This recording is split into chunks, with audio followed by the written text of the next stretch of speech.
Oi, Eliane, bom dia. Oi, bom dia, Heisen, bom dia, ouvintes. Bom, primeiro, para ilustrar, a gente queria trazer para você uma resposta aqui do Tenente Coronel Mauro Cid. Presta bem atenção, porque são muitos aspectos, né, que você vai ter para comentar em tudo isso que ele vai falar. Sr. Mauro Cid, qual é a sua idade? Deputado, com todo respeito a Vossa Excelência, mas para manter a coerência do que eu venho falando e seguindo a orientação da minha equipe técnica, eu permanecerei em silêncio. Então tá bom. Idade em silêncio, Eliane, até isso. Olha, assim, inacreditável, né? Espantoso tudo isso. E o tenente-coronel da Ativa, o Mauro Cid, apareceu na CPMI fardado, né? A expectativa inicial é de que ele não fosse, de que ele fosse a paisana, mas ele apareceu fardado e ontem o próprio comandante do Exército, o general Tomás Paiva, me explicou que pelo protocolo é assim mesmo, né? Oficiais da Ativa que sejam chamados para depor, eles vão fardados, até porque ele estava ocupando uma função que tem a ver com o posto que ele ocupa no Exército, né? O Lawanda, né, que foi aquele coronel que depois, antes, não foi fardado, porque ele estava no que ele chamava de conversas pessoais, que não tinham nada a ver com a função, com o posto que ele ocupa no Exército. Mas, enfim, de qualquer jeito, é muito ruim a gente ter um oficial da Ativa fardado numa situação daquelas, em que ele não respondeu absolutamente nada, nem a idade, nem quantos filhos tem, nem coisa nenhuma. Uma longa sessão de horas e horas em que ele não disse nada. Ele fez uma rápida introdução, que não contribuiu para coisa nenhuma, e depois ficou em silêncio até na idade, o número dos filhos. Então, a CPMI está indo ladeira abaixo. A CPMI, que foi uma ideia, uma invenção da oposição bolsonarista, que queria mostrar que o governo Lula não agiu, que o governo Lula, sei lá, tinha interesse. Eles chegaram a dizer, né, os bolsonaristas acreditam em qualquer coisa, eles chegaram a acreditar que aquilo tudo de 8 de janeiro, quebra-quebra no Planalto, no Congresso, no Supremo, aquilo tudo tinha sido, na verdade, uma jogada da esquerda, era uma coisa maluca, assim, tipo terra é plana, né? E aí eles criaram a CPI, brigaram. Quando o governo Lula viu que era dar murro em ponta de faca, disse, tá bem, então vamos criar, e é óbvio, né? Óbvio que você não consegue transformar a vítima em réu e o réu em vítima, então ficou evidente, né, que quem ficaria ali no banco do GEL seriam os bolsonaristas que articularam, que financiaram e que participaram do quebra-quebra, né? E o golpe, a tentativa de golpe foi crescendo com a minuta achada primeiro na casa do ex-ministro da Justiça, Anderson Torres, uma minuta de golpe. Agora, uma outra minuta de golpe que casava muito bem com a primeira, encontrada no celular de um oficial do Exército da Ativa, que era ajudante de ordens do presidente da República, com acesso direto ao gabinete dele, né? Enfim, aí as coisas se inverteram, porque aí a oposição não tem mais interesse, porque sabe que é um tiro pela culatra, e o governo também não está muito entusiasmado, nem está levando muito a sério. Ou seja, Heisen e ouvintes, a CPMI tem vida curta, não vai servir para muita coisa não. E só serve para tirar foto do Mauro Cid de farda, ficando em silêncio e aí comprovando a velha tese. Quem não deve, não teme, né? Quem tem defesa, fala. Quem não fala é porque não tem defesa. Muito bem. Eliane, e ainda sobre tentativa de golpe tramado, hoje tem depoimento na Polícia Federal do próprio ex-presidente Bolsonaro. Exatamente. O ex-presidente Jair Bolsonaro vai depor pela 4ª vez este ano, ou seja, pela 4ª vez depois de deixar o governo e pela 4ª vez em 7 meses. São muitas frentes contra o Bolsonaro, né? O ministro Gilmar Mendes, por exemplo, do Supremo Tribunal Federal, acaba de reabrir aquela questão toda sobre os crimes de Bolsonaro na pandemia. Mas, neste caso específico, né, o Bolsonaro vai depor hoje na Polícia Federal sobre aquela história muito confusa, muito atrapalhada do senador licenciado que andou falando besteira. Primeiro ele se dizia da SWAT, né, um homem treinado pela SWAT que treinava gente da SWAT americana, que é aquela tropa de elite americana. Depois ele dizia que tinha participado no Palácio da Alvorada de uma conversa com o próprio Bolsonaro e com Daniel Silveira, que é aquele outro esquisitão, muitos esquisitões ali no entorno do Bolsonaro, para discutir uma espécie de armadilha para o ministro do Supremo, Alexandre de Moraes. Depois a história não era bem essa. Aí ele disse ao Marcos Duval, né? Aí ele disse que se confundiu, se não era no Alvorada, se era na Granja do Torto. O Bolsonaro nem ia na Granja do Torto. E o Duval era senador, não sabia a diferença entre o caminho para o Alvorada e o caminho para a Granja do Torto. Era uma história meio esquisitona. Mas como tudo isso tem muita esquisitice, a Polícia Federal vai ouvir novamente o Bolsonaro. O Bolsonaro que está gastando mais de R$6 mil por mês como ex-presidente da República. De todos os ex-presidentes, é o que está gastando mais. Ele que no início do governo era tão simplesinho, que tomava café em copo de geleia, que comia em mesa de fórmica, enfim, eu acho que não está muito simplesinho mais não, viu, Heisen?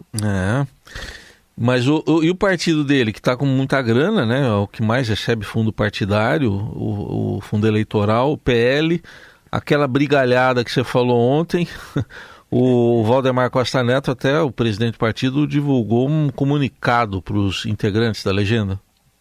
Pois é, o Valdemar Costa Neto, agora ele está dizendo que o Bolsonaro, ele é muito especial, mas é tão especial que o próprio Valdemar Costa Neto já está pensando no futuro, né? E ontem as notícias não foram muito boas para esse lado bolsonarista, não, porque imagina só, um dos hackers, né, que foi preso, que virou delator, ele está contando, para quem quiser ouvir e vai falar em juízo, que a deputada bolsonarista Carla Zambelli, que é uma bolsonarista raiz, né, procurou ele com 2 projetos. Um projeto era pedir para ele para simplesmente invadir, hackear as urnas eletrônicas, ou seja, para ele comprovar ao Brasil e ao mundo que as urnas eletrônicas eram uma porcaria. O segundo projeto que esta Carla Zambelli apresentou para esse delator foi seguinte, então você também pode entrar no Supremo e fazer uma macaquice contra o Alexandre de Moraes, ou seja, uma deputada federal pedindo para um hacker que foi preso, ou seja, não é lá essas coisas, não é flor que se cheire, para ou entrar, né, para quebrar ali as urnas eletrônicas ou para para entrar no sistema do Supremo, inventar coisas e deixar o ministro Alexandre de Moraes na corda bamba. Ou seja, é meio uma loucura tudo isso, né, Heisen? A CPMI do golpe devia chamar psiquiatras para ajudar nesse trabalho e esclarecer a população brasileira. Aliás, essa Carla Zambelli é aquela que responde na justiça por ter pego uma arma e ter saído, feito uma louca, correndo numa rua de São Paulo contra um cidadão. Aí ela tropeça na calçada, cai e diz que ele é que empurrou ela. Bem, tem fitas, tem vídeos mostrando que não é nada disso. Heisen, o mundo aqui no Brasil também tem muito terraplanista, viu? Sim, mas sim. O fato é que é o seguinte, o PL está rachado, o próprio Valdemar Costa Neto não está sabendo como controlar isso aí, né? Então fica uma versão para cá, outra versão para lá, e por enquanto os deputados que se agrediram, né, causaram um favor a eles mesmos, né? Estão suspensos no WhatsApp do partido. Muito bem, então ali então tem a suspensão que está vigorando, pelo menos ali. Eliane Cantanhede continua aqui com a gente para falar sobre os alvos do Centrão, de alguns partidos, como União Brasil, Partido Progressista, Republicanos por cargos no Ministério do Governo Lula. Ontem até, né, Eliane, houve uma conversa do presidente Lula com a ministra dos Esportes, Ana Moser. Na saída, ela comentou o assunto, disse que a demissão dela não foi tratada. Vamos ouvir o que ela disse. A questão política ela é, né, dada, mas não entrou na nossa pauta, porque ele não teve nenhuma indicação nesse sentido, porque né, segundo ele, está me dando bastante trabalho, que vai demorar algum tempo para eu cumprir esse trabalho. Faz parte, acho que de vários setores da sociedade, esse tipo de pressão, né? Lógico, com uma visibilidade grande, mas faz parte. Eu acho que o que nos cabe, na verdade, é continuar trabalhando, né? As decisões, elas têm o lugar de acontecer e o que nos cabe é continuar trabalhando. Está muito mais na imprensa do que no nosso dia a dia. E aí, Eliane, nesse caso ela está garantida, se está ou não, mas tem outros que também são alvos da cobiça. Pois é, vamos por partes. Então falamos sobre os ministérios, né? Porque a Ana Moser ontem, que foi uma grande jogadora de vôlei, né? Ela se encontrou com o presidente Lula e com 2 ministros importantes. O ministro-chefe da Casa Civil, Rui Costa, e o ministro da Articulação Política, Alexandre Padilha, ambos do PT. Ela que estava ali na mira, porque o Centrão, particularmente o Republicanos quer essa vaga, o Ministério do Esporte, que tem muita visibilidade, mas o que o Lula fez ao chamar a Ana Moser e fazer essa foto dos 4 no Palácio? Ele quis mostrar que, olha, não mexam com a Ana Moser, né? Ele está blindando o Ministério dos Esportes e blindando a ministra Ana Moser, que inclusive agora começa a trabalhar para trazer a Copa Feminina para o Brasil, né? Enfim, mas aí é que está. O Lula se comprometeu com um ministério para os Republicanos, um ministério para o PP do presidente da Câmara, Arthur Lira. Ok, se não é esporte, se não é saúde, se não é educação, se não é Ministério do Desenvolvimento Social, se não é Justiça, se não é Fazenda, obviamente, se não é a Casa Civil, alguém vai ter que dançar, né? Dois alguéns no governo estão com a cabeça a prêmio, e isso não está claro. Como é que o Lula vai se mexer para aí como é que o Lula vai mexer as peças no tabuleiro para satisfazer aí a gula do Centrão e, ao mesmo tempo, manter firmes as pastas do PT, as pastas dos outros partidos aliados e as pastas que têm muito a ver, que são muito blindadas pela própria opinião pública. E é o caso da saúde, do Ministério de Desenvolvimento Social e da educação, por exemplo. Então, tá um mistério isso. O fato é que o Lula ontem teve uma conversinha fora da agenda com um personagem muito importante nessa questão toda e particularmente muito importante no União Brasil, que é o senador Davi Alcolumbre. O Davi Alcolumbre estava na Europa, voltou ontem, se encontrou com o Lula fora da agenda e ele é o homem forte do União Brasil no Congresso. Lembrando que toda a mobilização aí para tirar a ministra do Turismo, que é a Daniela Carneiro, foi da bancada da Câmara, não do Senado. Mas, além de ministérios, da troca de ministérios, União Brasil também quer a Embratur, que também quer outros cargos de segundo escalão. Aliás, União Brasil, o Republicanos e o PP. Então, essa coisa de cargos no governo está pegando fogo. O fato é que a Ana Moser, assim como a Nízia Trindade da Saúde e provavelmente o Wellington Dias do Ministério do Desenvolvimento Social, estão blindados. E os demais? Como é que ficam? Fica a pergunta. Eliane, mas na área econômica tem boa notícia para o governo?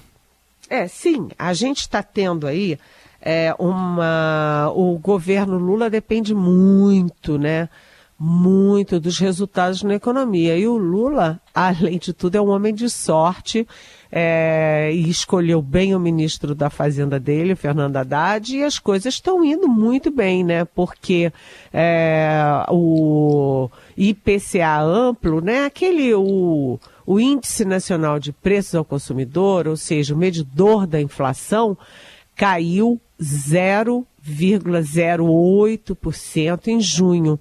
Ou seja, é uma deflação e não é apenas deflação, é a maior deflação desde 2017.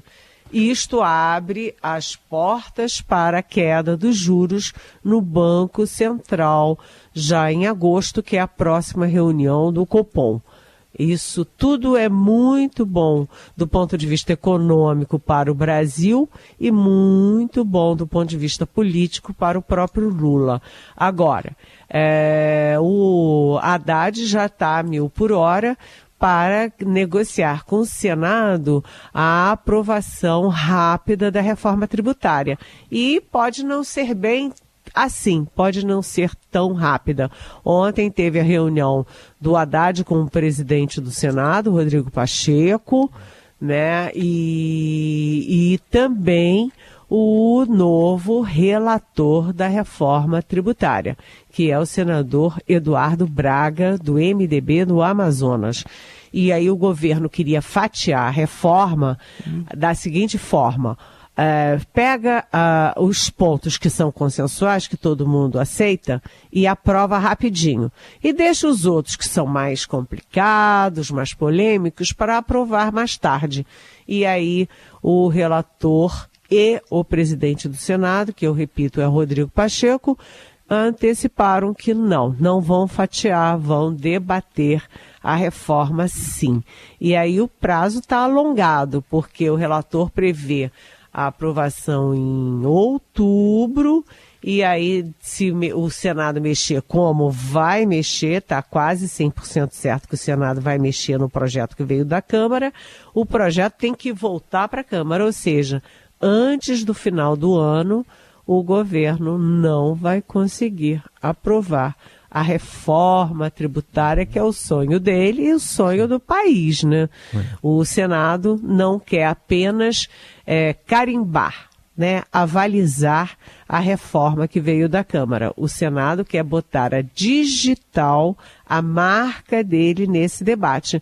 E aí eu lembro que eu trouxe aqui, lá atrás, logo no início dessa discussão, é que o Senado, apesar de mais cordato e mais amigável com o governo Lula, o Senado tem um problema. Cada senador tem o seu próprio interesse. Então, tem o senador que é ligado à indústria farmacêutica, tem um senador que é ligado ao setor de educação, tem o senador ligado ao agronegócio. Então, a dinâmica de negociação com o Senado é muito diferente da negociação com a Câmara, que é de roldão, que é de manada. No Senado, é homem a homem. Vai dar trabalho. Vamos aguardar. E para a gente fechar, Eliane, hoje o presidente reativa, o presidente Lula, o Conselho Nacional de Ciência e Tecnologia. Puxa, que bom que você trouxe isso, sabe, Heisen? Obrigada, porque o Bolsonaro tinha acabado com o Conselho Nacional de Ciência e Tecnologia. O Lula está recriando o Conselho e está recriando em grande estilo. Ele está dando uma medalha, a medalha do mérito científico para dois personagens muito importantes, né? O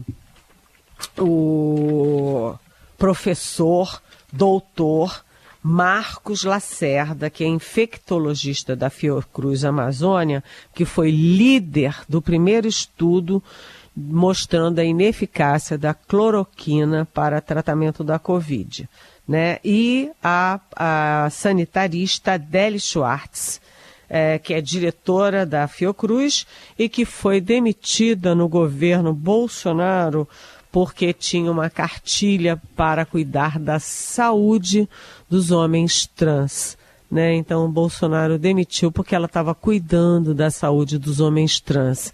E agora ela vai ser homenageada pelo governo Lula. E o nosso infectologista, né, o Marcos Lacerda, tinha ganhado a medalha, mas o Bolsonaro vetou a medalha, inclusive publicou no Diário da União esse veto, e agora o Lula recompõe a verdade, a normalidade e a justiça na premiação dos nossos cientistas.